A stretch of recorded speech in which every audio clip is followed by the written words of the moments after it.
seems to be a lot of noise in the real estate industry again. What's your take on some of the news that's out? I think that there's always noise in the real estate industry because the real estate industry never stops changing. But most recently, there have been a couple of companies that are thinking that they'd like to change it to be more like the rideshare industry. I don't necessarily have to give names of what that means, but most people understand who that would be or what they would be using. And it's really made me think a lot about that because it seems so much more involved in a real estate transaction and how much goes into it because each and every one of them is so unique and different. Yes. But it made me ask the question, well, does somebody looking for a ride or are they looking for a guide? And so like if we went on a trip someplace and we arrived there, of course, when I arrive and I get to the airport, I'm going to want to take a ride to my hotel. And I'll utilize a service like that. But once I'm there, I'd like to learn more about the history. I'd like to learn more about shops and restaurants and unique favorite places, things that they've done and they can share with me that would really help to enhance that trip. And so that when I do leave, I'm able to say that was a really great experience. And so yeah, I think that there's just a difference between a guide and a ride. Right.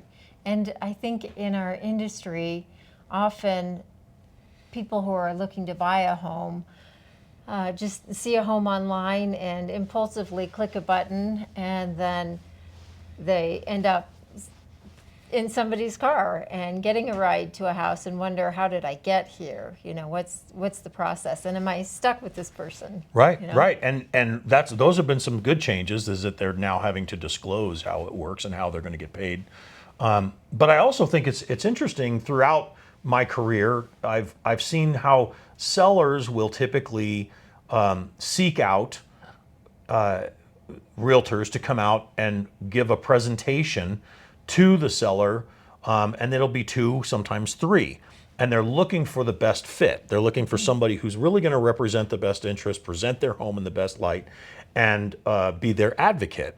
Whereas buyers, I think that where a lot of this came from, is that the buyers are simply clicking a button and saying, I want to see that house. And then they end up with somebody that they're like, well, I don't know how I ended up with them. Right. If I had any advice for people, it would be take a step back and spend just a little bit of time doing some research. Ask some people that friends, family, that have had good experiences with reputable, professional, experienced realtors who will truly be their advocate and guide them through this very emotional, stressful life event. Right. So I think that's, there's a lot of noise. There's always going to be a lot of noise, but some of the changes will be good for the industry. But if there's any advice I've got for buyers is ask yourself that question. Do I want to ride or do I want to guide?